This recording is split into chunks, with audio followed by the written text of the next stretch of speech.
Good So you good now? good to see you, man. Yeah, I'm good. I got my crap together. Good. Good. It's good to see you. What you been up to?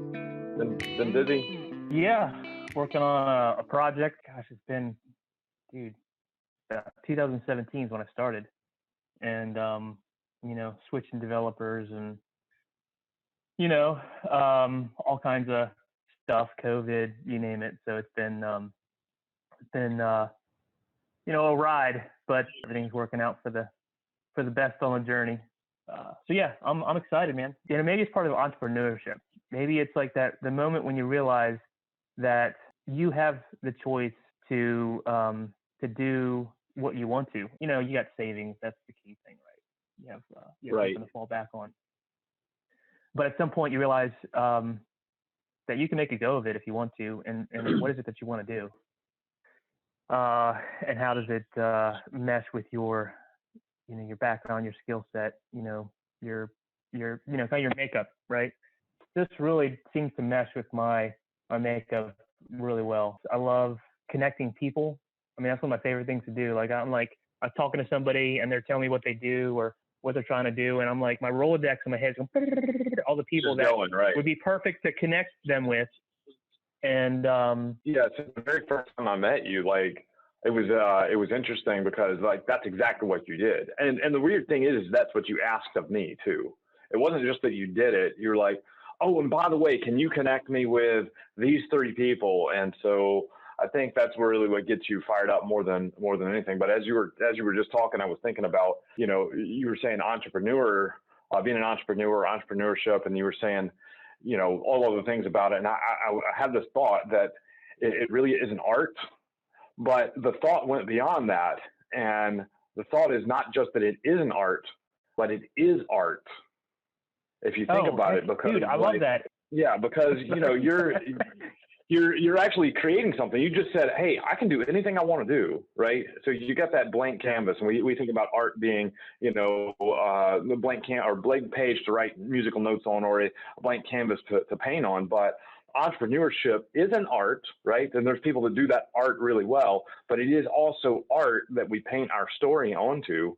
And I think that, that part of it to me, like I've never been an artist per se. Like I can't paint, I can't really sing, I can't really play the piano, but the thing that I do really well is express myself through earning money, through creating something, right, that is bigger. And I just had that thought when you were saying it, because you were excited about the possibility. I can do anything I want to do, right? What am I going to do? And that part of it gets really exciting. I love what you just said there too. Well, you're an artist. Yeah. I am an artist, and so like I was thinking about this the other day about how similar entrepreneurship is to that, because you're creating something. But so I love what you just said, but then I also love what you just said about creating something bigger. And a good entrepreneur, when I say good entrepreneur, the ones that you remember, the ones that create stuff that is like a household name, they are creating something bigger than themselves. It's not just the money. It's not just the idea.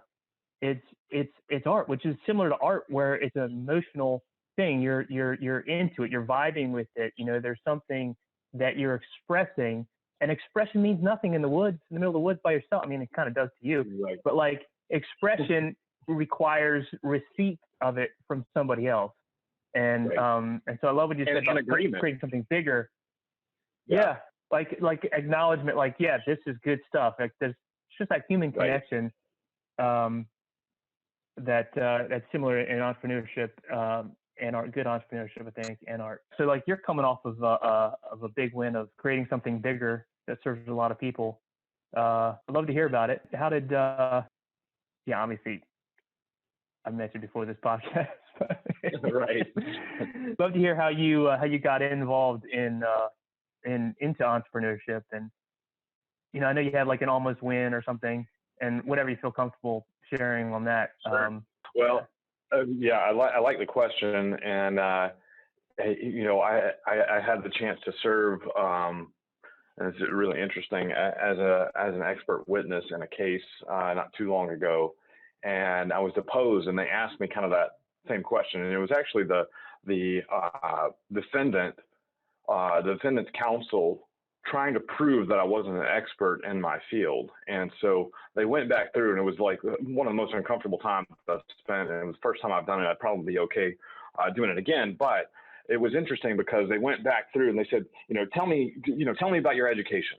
And so I told them about, really my lack of education. And they're like, so you're saying you're an expert, in this field. And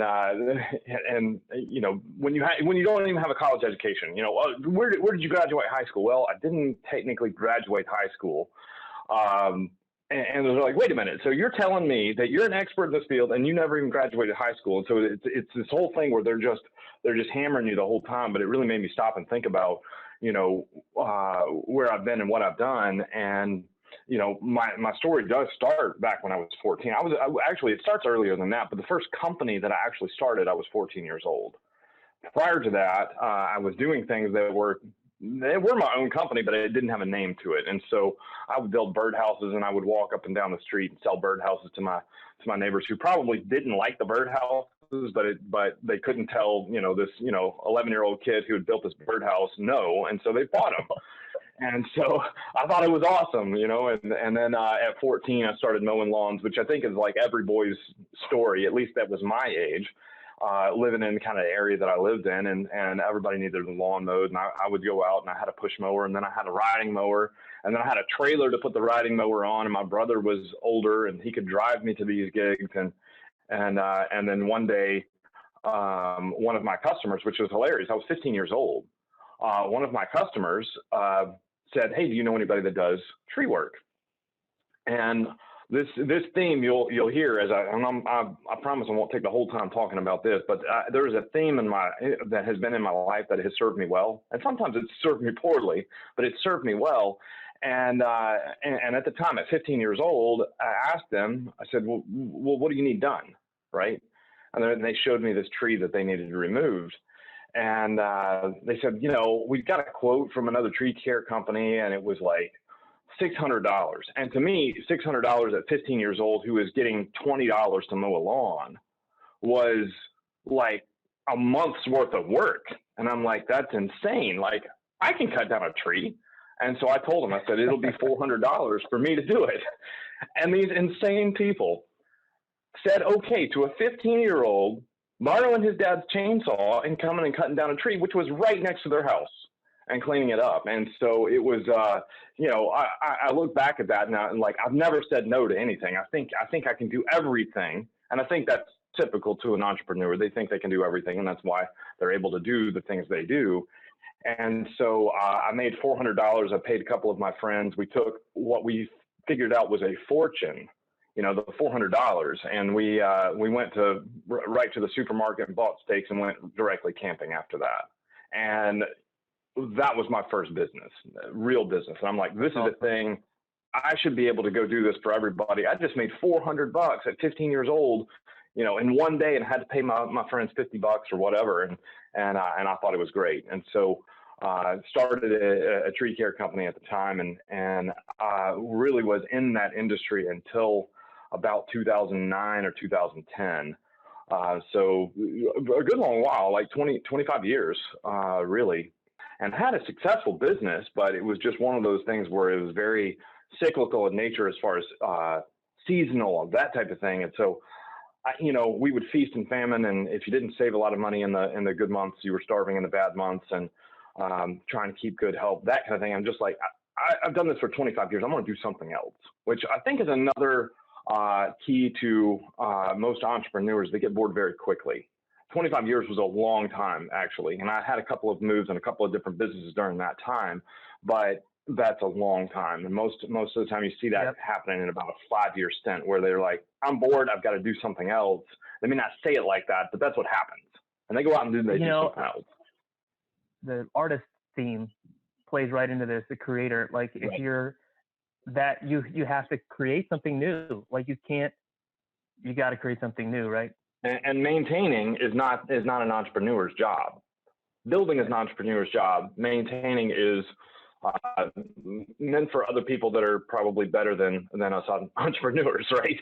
Once we built it, they maintain it, and that's great. So in 2010, I sold my business. Or it was 2009, 2010. I sold my business, and was kind of transitioning out of that, looking at what to do. Had a couple of friends that I was like, maybe I'll go start an insurance brokerage. Maybe I'll go do this. Maybe I'll go do that. And wound up in healthcare. And wound up in healthcare. Started a company with a friend that was a consulting business. And didn't realize at the time, realized it a couple of years later, that what I had done was just start the tree care company in healthcare.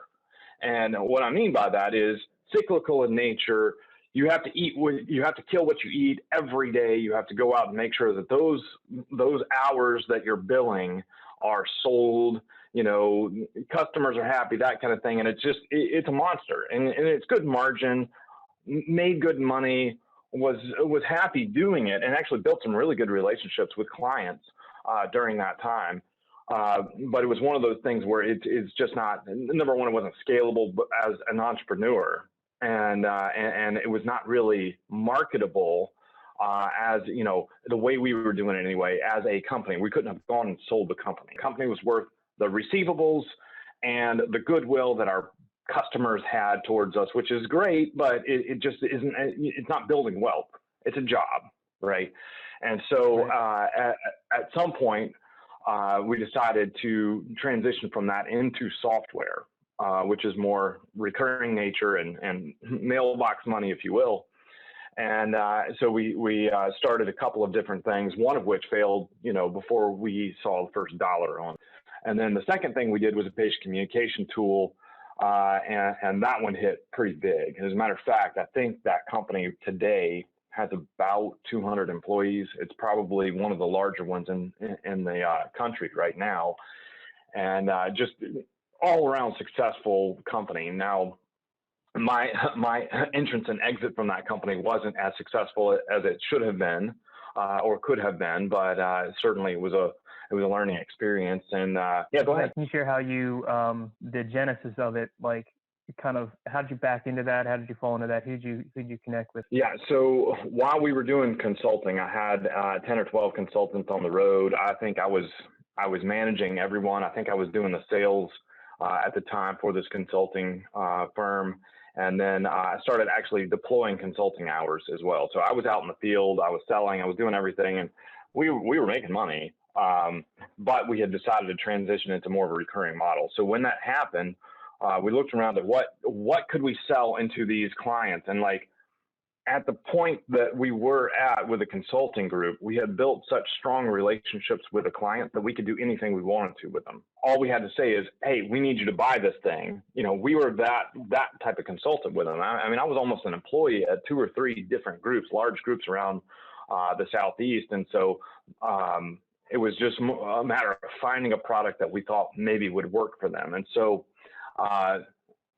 just through a series of connections, we had a friend that was a programmer, and he had a piece of software that he had written and never really deployed. He had deployed a couple of places, just some family and friends type thing. That was a patient communication. We just texted and emailed and phone called for like appointments. Like it's run of the mill software. Mm-hmm. And so we're like, wait, we could probably put this in, even if this is not a business down the road, we can make a few bucks off of this, and it'll be kind of some mailbox money. And so we branded it to our company. We kind of white labeled it from him, and I went in and sold it to every single one of our consulting clients. And while it wasn't a ton of money, it was pretty good money. And after a couple of months of realizing, number one, this is an easy product to sell. This is not like selling consulting hours, right? Where number one, they've got to have the money, they've got to see the need, they've got to do all of that. It was selling a commoditized product that was a commodity. Everybody was doing it. Everybody, every hairdresser, every veterinarian, every doctor has appointment reminders, and they have for a long time. I mean, this is not something that's new. What we did is, well, number one, we had trusted customers that would buy anything from us. And so I went in and sold them that. And then we figured out a better pricing model. And once we got to the point where like, this may be a thing, like instead of just making a couple of bucks at the mailbox, let's see if we can actually buy into this particular product. We'll create a company, and we'll change up the pricing model and maybe be able to make a run at this. And so that's what happened.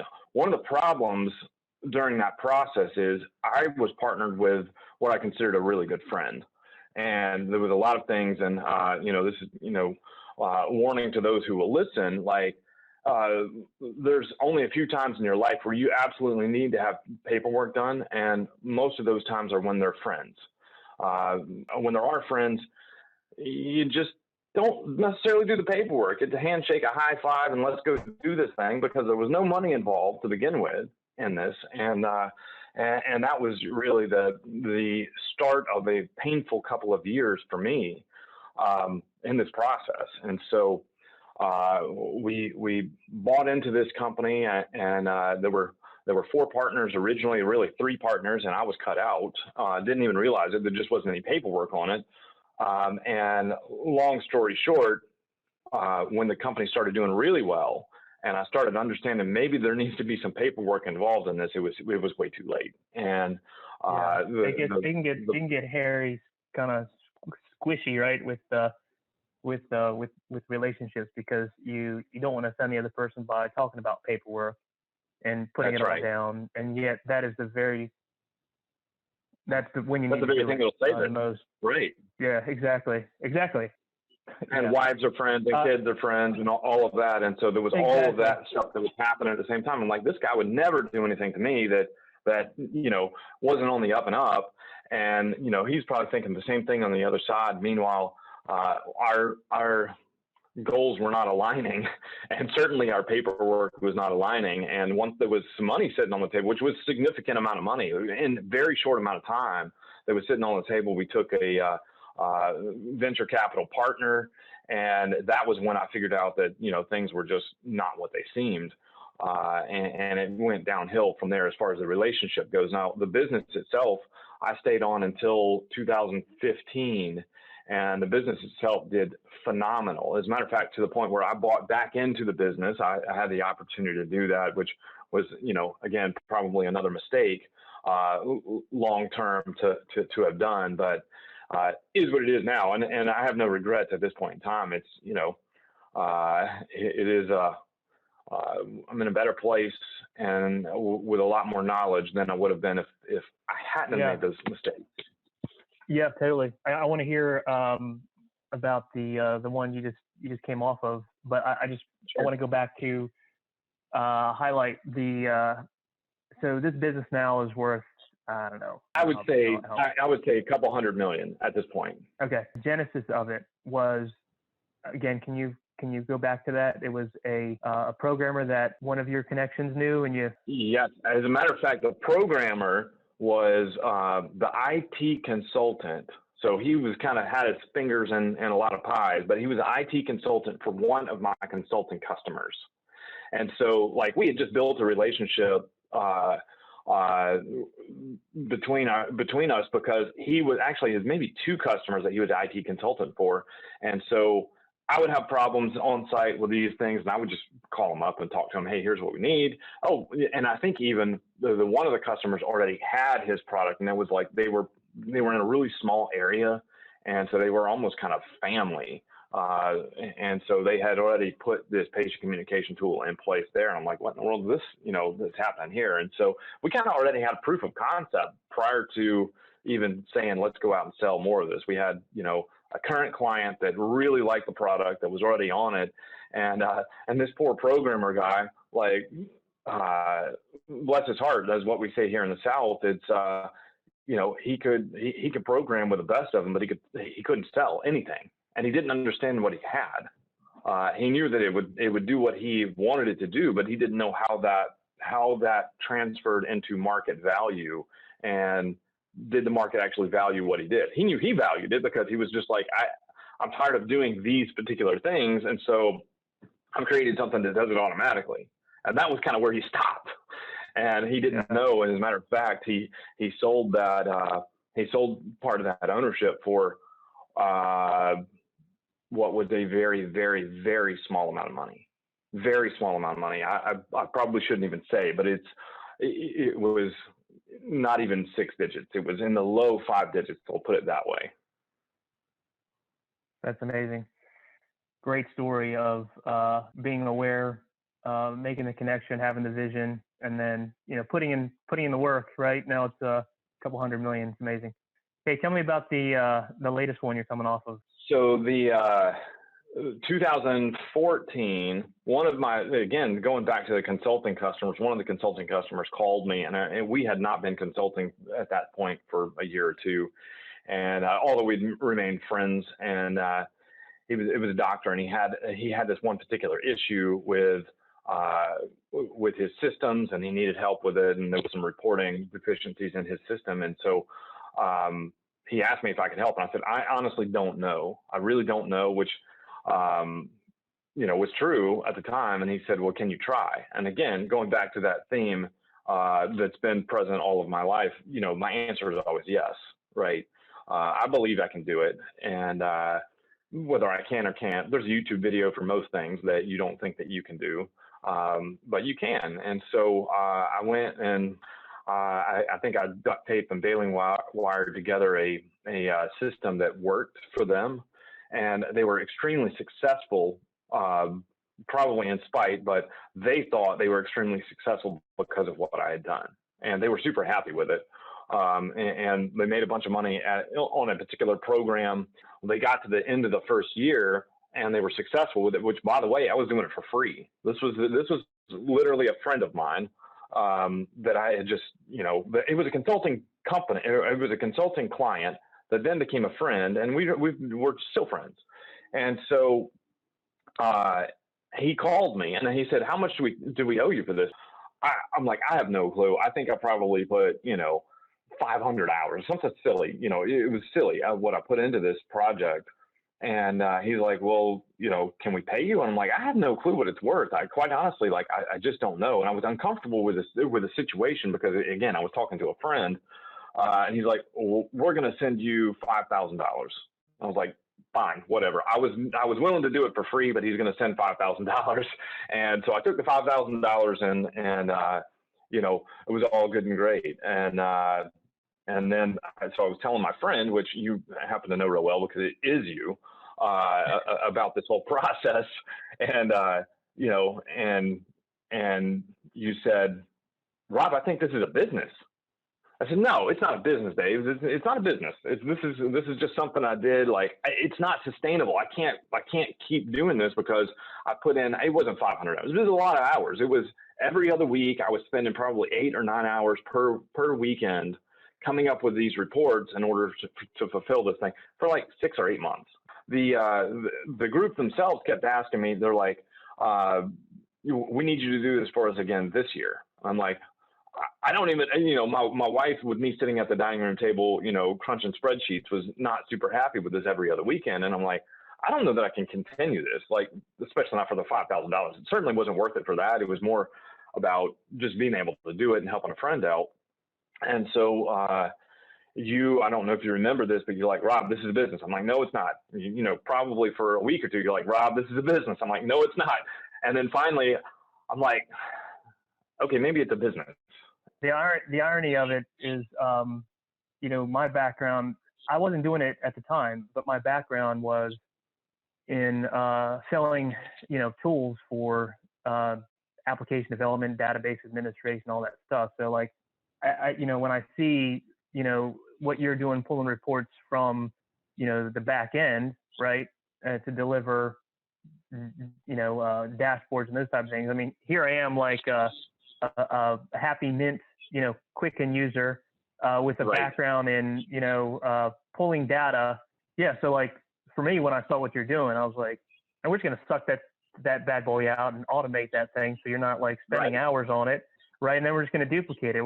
We'll find a developer to create, an automated system and then pull it out. So really cool how that, it was just kind of funny because I don't know if you remember telling me that it was a business and me saying no, it wasn't.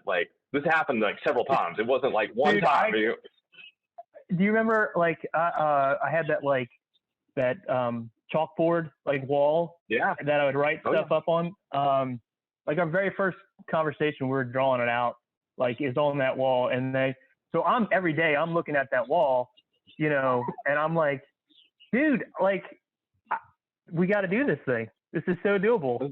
Like, we just need a freaking developer. And then I'm calling everybody who I knew was a database administrator, and nobody had the time or the interest or whatever. So